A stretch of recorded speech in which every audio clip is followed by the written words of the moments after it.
ang batas, dapat para sa lahat yan. Paano magiging para sa lahat yan kung merong makikinabang, merong maaagrabyado? Di ba? Sino? Sigurado yan mga opisyal din ng gobyerno, ang iba dyan. Para mapayagan niyang batas na yan, unang-unang makikinabang dyan, mga mambabatas. May balita, sa Quezon, politiko ang ang magtatayo ng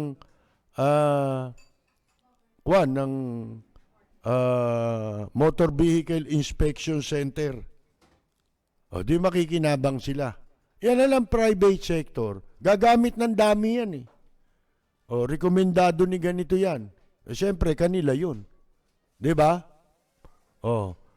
Ang batas dapat maliwanag. Kailangan klaro yung batas.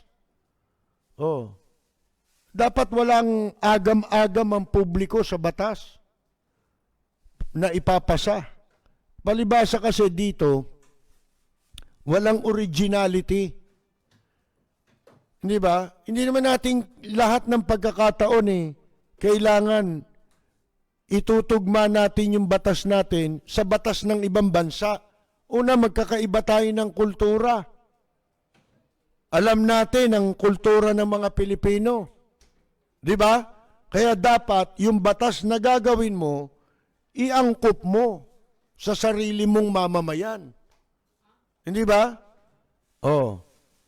Wala Hindi ganun Naubusan na Wala naman talaga mga alam Di ba? Nagpilit lang yung sarili nila kasi nagiging mambabata sila dahil sila yung makapangyarihan sa kanilang lugar. Lalo na ngayon, sumobra pa, meron pang party list. At alam na nila ngayon na itong party list, pwede nilang kasangkapanin para sila makasali sa pag-abuso sa kapangyarihan. Mag-party list ka. Magagawa mo yan basta may puhunan ka. Negosyo na, mga kaibigan. Kaya kita niyo dapat pagka politiko ka sa katotohanan para walang conflict of interest. Bawal yun Dapat wala kayong negosyo. Di ba? Na makikinabang yung negosyo ninyo na magagamit ang inyong impluensya para makinabang yung inyong negosyo, kamukha ni Kalida. Bawal dapat yan Kasi nga may batas yan Kung tawagin conflict of interest. Di ba, mga kaibigan? Hindi mo pwedeng i-disenyo yung batas para sa interest nyo. Di ba? O interest lang ng kung sino-sino. Dapat lahat yan. Kaya nagkakaroon ng double standard. Nagkakaroon ng compartmentalized justice dahil sa mga maling batas o mali ang pagkakapasa, pagkakalikha ng batas. Yun ang pinaka-importante sa batas na dapat nating matutunan. Kinakailangang sa paglikha ng batas, ang unang-unang isa sa alang-alang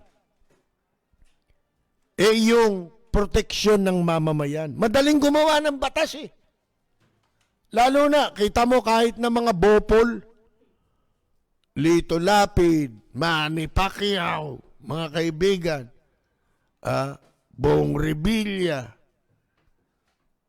nakapagpapanukala ng batas Panukala lang. Kasi madaling sabihin yan Tinan mo, seatbelt law, napatupad ba? Yung seatbelt law ni Tito Soto, mga kaibigan? Wala naman, di ba? May jeep. Nagpa-seatbelt law ka pa, hindi ka sali jeep. Saan kukuha ng seatbelt yun? Alam naman ninyo yung disenyo ng jeep dito sa Pilipinas. Para sa Pilipino lang yan. Dahil kahit saan ka pumuntang bansa, walang jeep. Di ba?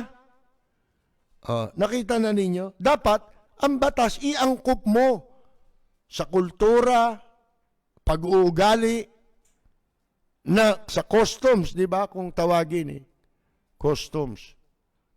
Sa bagay, itong, ano ba ito, PMBIC, yung Private Motor Vehicle Inspection Centers. Unang-una, tinan mo kung di ka tarantaduhang malaki yan, in-outsource mo. Pinasabpribado mo. Bakit? Yun, maliwanag na yun. Kotongan ito. Kuwartahan ito. Bakit? Kasi, pagka dispalinghado itong pribadong motor vehicle inspection center, madidimanda mo ba yan? Marireklamo mo ba yan? Sinasabi nila, pwede mong ireklamo sa LTO. Aaksyonan ba nila yan nagkakapera sila dyan? Hindi nila gagawin yon. Hindi katulad kung ito ay gagampanan ng mga nasa gobyerno. Kaya nila ina-outsource yan para yung kawalangyaan nila walang katumbas na accountability. Hindi sila mapapanagot. Para sa custom, di ba? Nasabi natin, yung pangungutong sa custom ng mga ng mga opisyal ng gobyerno, meron silang nilalagay o itinatalagang mga tao na bagman kung tawagin. Bagman yan. Marami na ring ahensya ng gobyerno gumagawa niyan Taga-kausap yan. Ultimi yung COMELEC may mga bagman yan para sa mga party list Hindi naman sila haharap para manghingi ng 5 milyon o 10 milyon para ka sa kapalit ng accreditation ng party list. Di sumabit sila. Di ba? Kaya ang gagawin yan, kukuha ng bagman niya yan. Yan ang kakausapin. Di ba? Pag kinausap yan, walang accountability yun Kasong extortion lang lalabas yun. Pero ang totoo nalalaman ng mga opisyal yan sa gobyerno sapagkat tao nila talaga yon. Pag sabitan na, magdi-deny lang sila. Di ba? Mga kaibigan, hindi ko tao yan. May magagawa ka pa ba? Hindi mo mapanagot kasi hindi naman employee ng gobyerno yung nangongotong sa'yo. Pinapunta lang nung opisyal ng gobyerno yon. Inutosan yung pribadong tao. So, papatak lang yung kaso sa extortion. Ano ba naman yung extortion? Wala namang mabigat na kaso yan Tsaka mahirap ano yun yan patunayan. May elemento rin yung extortion kasi crime yan Di ba? Kung kulang yung element, yung elements, hindi pwede magtagumpay ang kaso. Yun yung sinasabi natin kagabi na dapat, kaya nababoy yung plunder, di ba? Sinasabi natin, plunder law. May elements yun Ang pangunahin nga doon, conspiracy. Mga kaibigan, sapagkat hindi ka pwedeng mandambong sa pera ng gobyerno, kung pribadong tao ka, nang wala kang kasabwat sa gobyerno. Kasabwat mo yun. Kaya yung kay Labong Revilla, katarantaduhan yun. Absuelto, tapos binababalik mo yung pera. Ano naging kasalanan? Paano mo nalamang nasa kanya yung pera? Di ba sa mga bank account na tumutugma sa panahon na sinasabing naglagayan sila, nagparty-party sila? Yung paper trail, kung tawagin, di ba? Di magkakasabwat sila. Kasi convicted yung si Napoles tsaka si Cambe. Bakit nakalaya yun? Ang problema, pinababalik na yung pera, naibalik ba? Wala. Kaya magtataka pa si Senador Lacson, lalo raw lumala. Ba't hindi lalala? Hindi ginagamit yung batas. Kasi yung pagbawi pala sa pera, may batas din pala yun. Na kailangan within 10 years, isipin mo, pwede pa palang maghabol yung magnanakaw na nakumbik na? Kahit convicted ka, kamukha ni Erap. Kaya hindi nabawi yung pera kay Erap. Ano ginawa? Hinabol pa nila, nilaban yung pagbawi sa pera. Wala raw sa kanya, tinuturo yung mga dami niya, yung mga crony niya, si Gatchalian, nandun daw yung pera. Oh. Mga kaibigan, inabot ng 10 taon, itetenga lang naman sa korte yan eh. Di ba? Pag tinengga sa korte, kasabot yung korte. Di ba? Naghati sila ron. Oh, itetenga ko to, bigyan mo ako. Kaya gustong-gusto ng Sandigan Bayan. Ang kaso mo, plunder eh. Gustong-gusto ng Sandigan Bayan, kung magnanakaw ka, lakihan mo, gawin mong plunder. Magnakaw ka ng bilyon. Bakit? Kasi di ba, ang proseso ng kaso matagal yan. Eh kung maliit lang ninakaw mo, baka wala pa 1 taon, ubos na yung pera mo, kaya mabibilanggo ka. Wala kang panlagay sa mga maestrado, di ba? Ng Sandigan Bayan. Ikukumbi ka nila. Hindi sila nagkaroon sa'yo eh. Papagurin mo lang sila eh. Di ba? O kaya ini-encourage ng Sandigan Bayan yung plunder eh. Dahil sa mga binaluktot nilang desisyon eh. O, di ba? Sipin mo pagka 10 taon, hindi mo na nabawi yung ninakaw ng mga magnanakaw na yan, mandarambong na yan, baliwala na yung pagbawi, yung desisyon. Nawawala na ng bisa. Anong klaseng batas yun? Di ba? Dapat immediately, executory. Di ba? Ipatupad. O, ayaw magbayad, kumpiskay mo lahat ng ari-arian. Di ba ganon? Mga kaibigan, lintik na katarantaduhan dito.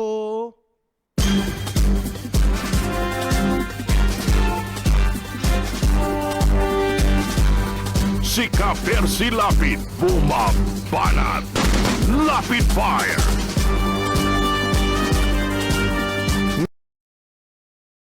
Yung taong walang hiya, walang credibility yun eh. Tulad to, si Presidente Digong nyo. Paano magkakaroon ng credibility? Ang katulad niya, pinatigil mo yung... sana, pati yung mga mambabatas, pinaniniwalaan nyo ba? Kaya lang nila pinatigil yung galitan tao. Oh, pero yung batas pa rin yan eh. Anytime, pwede nilang ipatupad. Ibig sabihin, kung talagang sincero sila, abay, lamukusin nyo yung batas. Gumawa na kayo ng isang batas na nagpapawalang bisa doon sa batas. Pagbobotohan lang naman yun, sandali na lang yun. Di ba? Total eh, inirekomenda na nilang huwag ipatupad eh. O di, bawiin na ninyo yung batas, gumawa na kayo ng batas, napipirmahan na lang.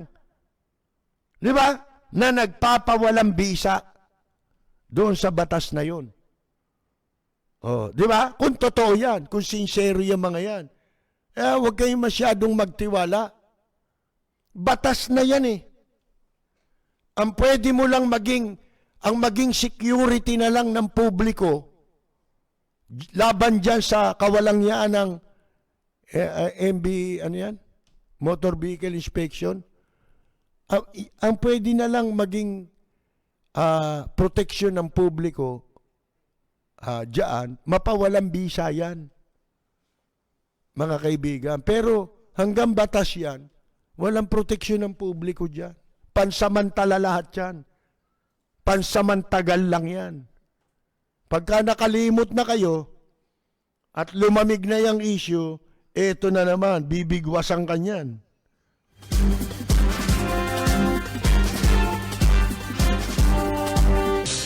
Malalim at makatwirang komentaryo. Mag-ingat ang mga politikong gumagawa ng kalokohan at baka kayo ay tamaan ng Lapid Fire!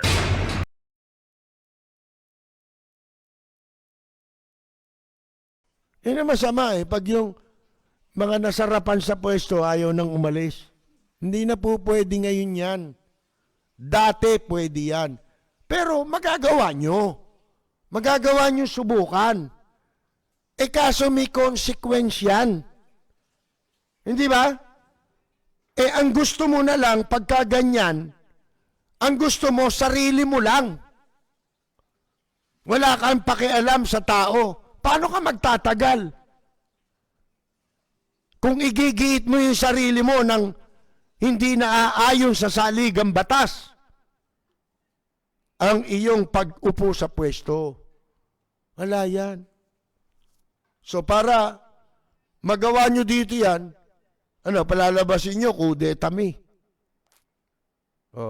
Mga kaibigan. Yan ang hirap eh. Yun ang sabi pero ang importante ngayon, sabi. Kasi malapit na bansa ito sa kanila eh. Pwede mo nga lakarin yan eh. Di ba? Yung border niyan. Border sila eh. Ang pinaka-importante niya, ang ekonomiya, ang tao. Border trade. Kasi dadaanan yung mga negosyo dyan eh. Ng ibang bansa eh. Di ba? Particularly now. Sabi niya. Ano pa sabi Thailand supports the democratic process. The rest is up to him to see how to proceed. Yun. Sinusuportahan niya ng Thailand ang demokratikong proseso. Pero, bahala ka na sa buhay mo. Kung paano mo ipagpapatuloy yan. Yun yung sinasabi ko kanina. Kaya nagtagal itong Prime Minister ngayon ng Thailand. Walang resistance sa kanya. Kasi yung kinudeta nun, yung pinatalsik noon, walang yarin eh. So, suportado ng tao yung ginawa niya. Ito, wala kang civilian support. Kayo-kayo lang yan. Mga kaibigan. Kaya sabi, the rest is up to him to see how to proceed. Tignan mo. Bahala ka dyan sa buhay mo. Tignan mo, paano mo ipagpapatuloy ang ginagawa mong yan. Di ba? Mga kaibigan. Di mukha ka ng gago ngayon. Wala na, sarado na. Ultimong yung mga katabi niyang bansa, ba't katutulungan yan? Di ba? Wala sa batas yung ginawa nyo. Labag sa batas pala yan. Yung ginawa nyo. Inagaw yung kapangyarihan mula doon sa duly constituted authorities. Di ba, mga kaibigan, kinakatwiran niya, nagdayaan daw sa eleksyon. Abay, bakit? Arbiter ka ba ng dayaan sa eleksyon? Hindi naman ikaw ang arbiter nun eh. Merong proseso ng batas eh. Di ba? Parang dito rin. Kung may reklamo ka, dulog mo. Kasuhan mo. Di ba? Bakit ikaw ang magsasabing, parang si Digong nyo, di ba? Walang kaso yan. Malinis yan. Maraming pera yan. Mayaman yan. Di nagnanakaw yan. Lahat siya arbiter eh. Yung kaso na dapat magdidesisyon korte, siya nagsasabi. Hindi man siya korte. Mga kaibigan, baka may korte yung hugis. Pero, yung Korte Suprema o kaya hukuman, hindi ikaw yun. Umusaklawan yun, di ba? Yun ang ginagawa niya eh. Sinasaklawan niya lahat. Yan ang nakakalungkot ngayon. Kaya sa tingin ko, hindi magtatagumpay ito eh. Gugutumin mo yung tao. Babagsak ang ekonomiya nyo. Wala na. Ano gagawin mo? Nakaupo ka lang. Parang dito, nakita ninyo ngayon, yung pagkain, ang mahal-mahal. Baboy, nakita nyo? Saan bumagsak? Import eh. Sabi nung mga economic managers nila eh, para matakban para may maibenta yung mga nasa palengke, i-import. Sino bang smuggler niyan? Di ba si Haring David? taba, ha?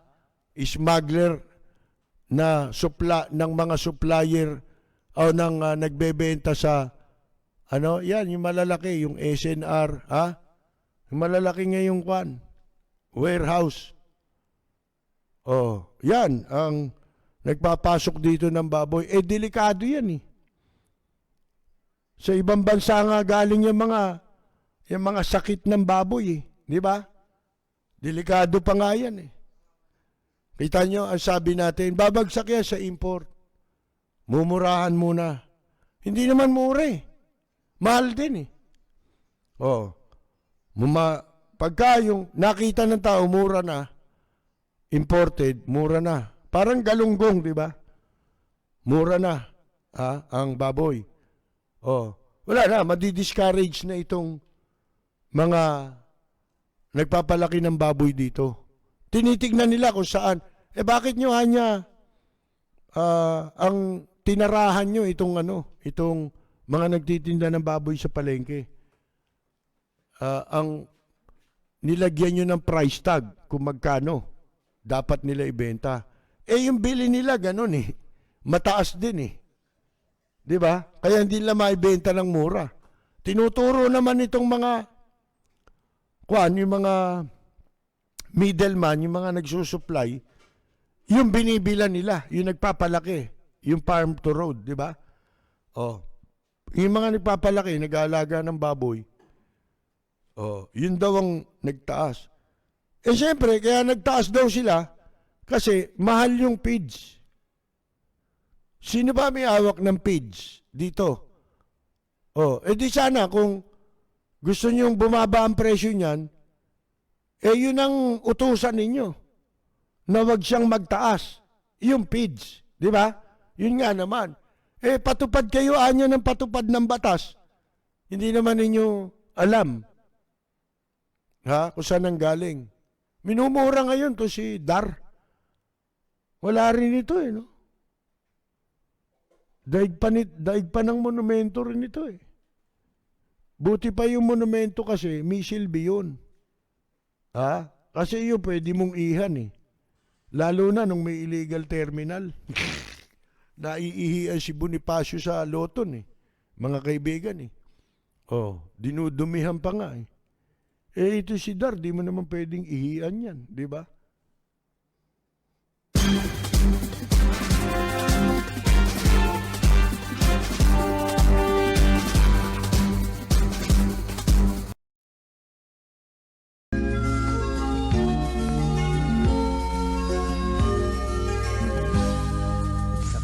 Ko ay isa ang lahi, dito'y wala ang pagkukunwari. Hindi padadaig, sadyang kilala sa daigdig, may pagkakaisa sa bawat nais. Magandang yumaga, Congressman Olivares.